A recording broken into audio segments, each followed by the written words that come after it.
الشيطان الرجيم بسم الله الرحمن الرحيم يا أيها الذين آمنوا كونوا قوامين لله شهداء بالقسط ولا يجرمنكم شنآن قوم على ألا تعدلوا اعدلوا هو أقرب للتقوى واتقوا الله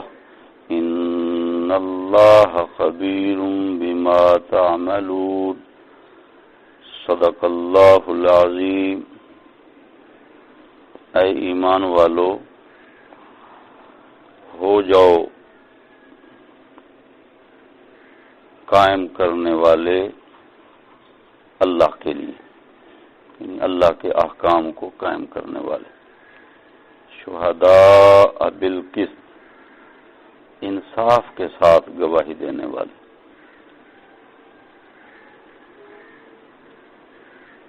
وَلَا يَجْرِمَنَّكُمْ شَنَآنُ قَوْمٍ عَلَىٰ أَلَّا تَعْدِلُوا، کسی قوم کے ساتھ دشمنی تم کو اس بات پر آمادہ ہرگز نہ کرے کہ تم انصاف چھوڑو، انصاف کرو، اعدلو، انصاف کرو، هو اقرب للتقوی، یہ انصاف تقوی کا سب سے قریبی مقام، کیونکہ تقوی کے بنا پہ جنت ملنی ہے، اور تقوی کا قریب ترین جو مقام ہے وہ انصاف کرنا۔ واتقوا اللہ، اللہ سے ڈرو، ان اللہ خبیر بما تعملون، بے شک اللہ تبارک و تعالی باخبر ہے اس سے جو کچھ تم کرتے ہو۔ اس آیت کریمہ میں در حقیقت تو ایک ہی چیز کا حکم دیا گیا ہے۔ عمومی طور پر یہ بات فرمائی کہ تم اللہ کے احکام کو قائم کرنے والے بن جاؤ، یہ عموماً فرما دیا کہ اللہ کے سارے احکام کو قائم کرنے والے بنو۔ شہداء بالقسط، ان احکام میں سے خصوصی اس کے ساتھ ایک حکم کا ذکر فرما دی، وہ کون سا ہے کہ انصاف کی گواہی دو۔ انصاف، کہیں گواہی دینے کی ضرورت پیش آ جائے تو انصاف کی گواہی، کہیں کوئی فیصلہ تمہاری طرف منتقل کر دیا جائے تو انصاف کا فیصلہ، کہیں کوئی بات کرنی پڑ جائے تو انصاف کی بات۔ وہاں تم نے یہ نہیں دیکھنا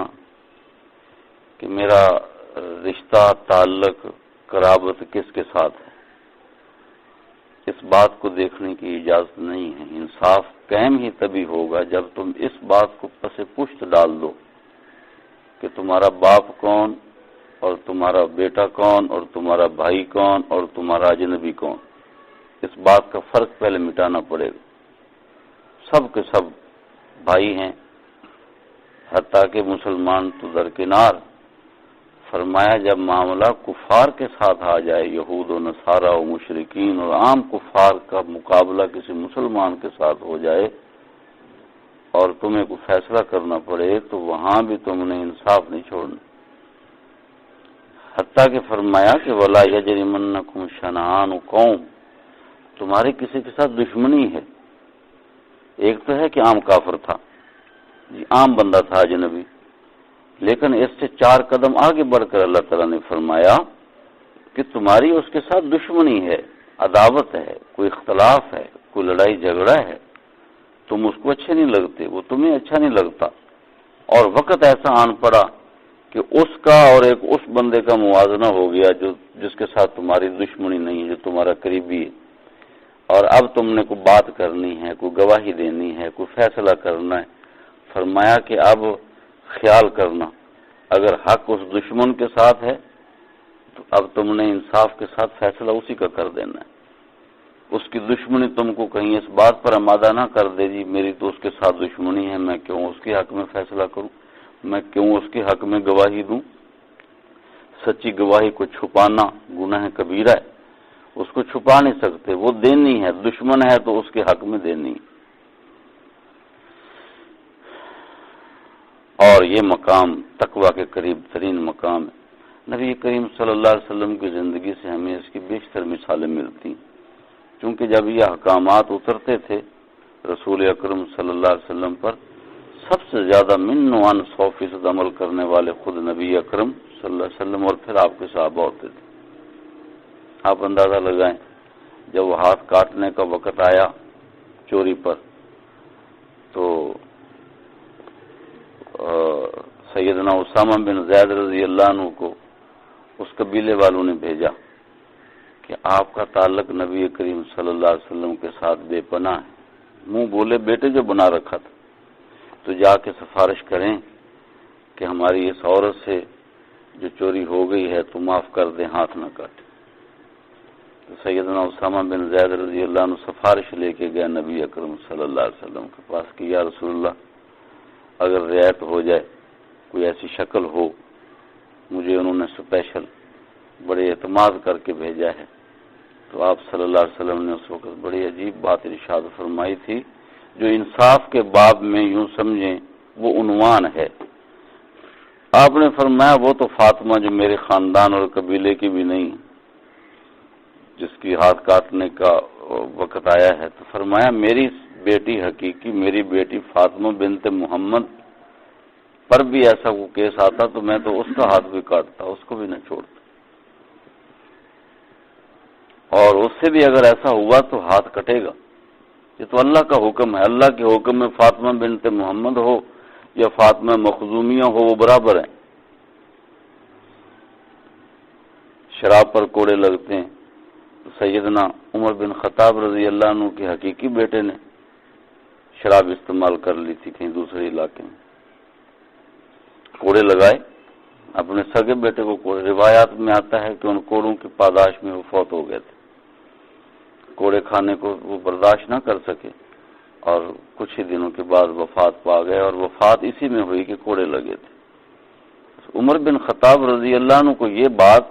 انصاف سے نہ روک سکی کہ میرا بیٹا ہے، بیٹا بھی ہے تو انصاف ہونا ہے، اور بیٹے پر انصاف جاری کر دیا۔ تو اس آیت پر اور اس طرح کی دیگر آیات پہ صحابہ کرام نے تو یوں عمل کر کے دکھایا۔ نبی کریم صلی اللہ علیہ وسلم اتنا زور دیتے تھے انصاف پہ، اتنا زور دیتے تھے۔ ایک دن ایک صحابی بیٹھے ہوئے تھے نبی اکرم صلی اللہ علیہ وسلم کے پاس، اور لوگ بھی تھے، تو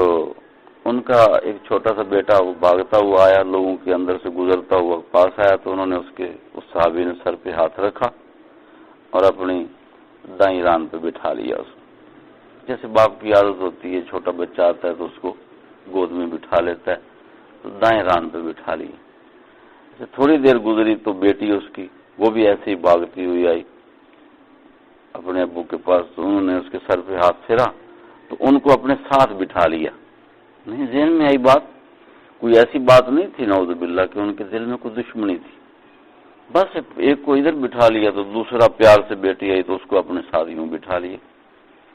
نبی کریم صلی اللہ علیہ وسلم کو یہ بات بھی گوار نہیں گزری،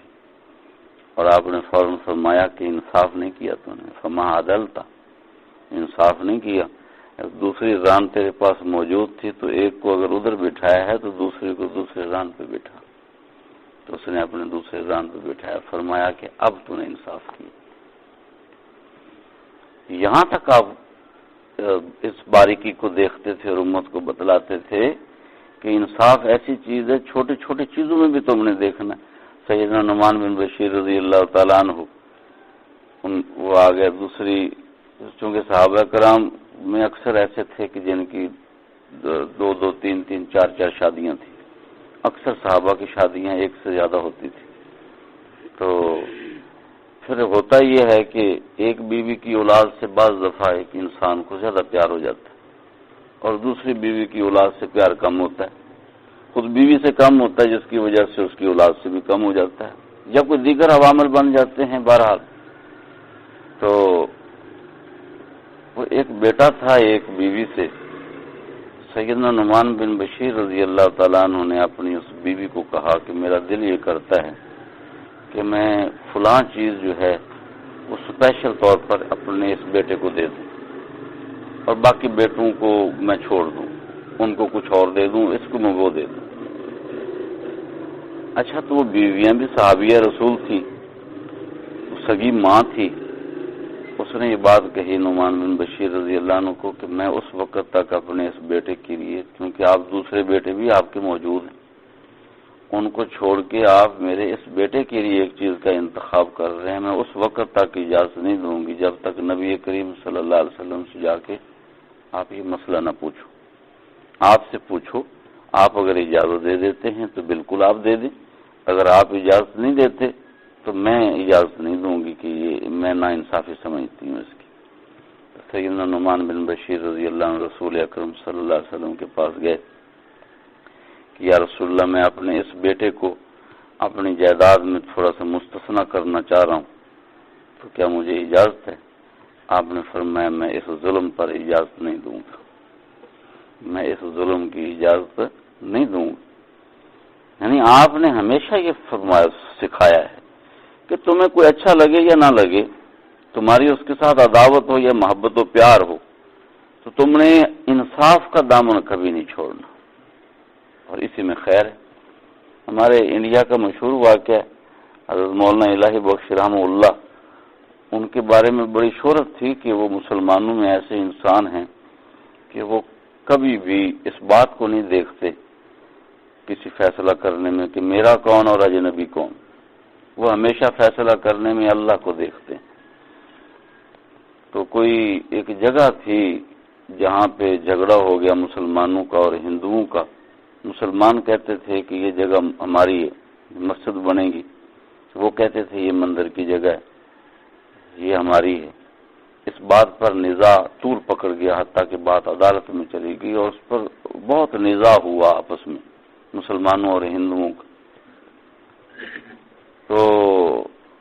جب بات بہت بگڑ رہی تھی تو ہندوؤں نے ایک دن عدالت میں یہ بات کہہ دی کہ جی بات یہ ہے، مسلمانوں کے عالم مولانا الہی بخش وہ جو فیصلہ کر دیں ہم ان کے فیصلے کو ماننے کو تیار ہیں، آپ ان کو بلا لیں، تو وہ اگر کہہ دیں یہ ہندوؤں کی ہے، ہندوؤں کی، اگر وہ کہہ دیں مسلمانوں کی ہے تو ہم اپنا کیس واپس لے لیں گے۔ تو مولانا الہی بخش جانتے تھے حقیقت کو، ان کو اس بات کا علم تھا کہ یہ جگہ ہندوؤں کی ہے، مسلمانوں کی نہیں، تو انہوں نے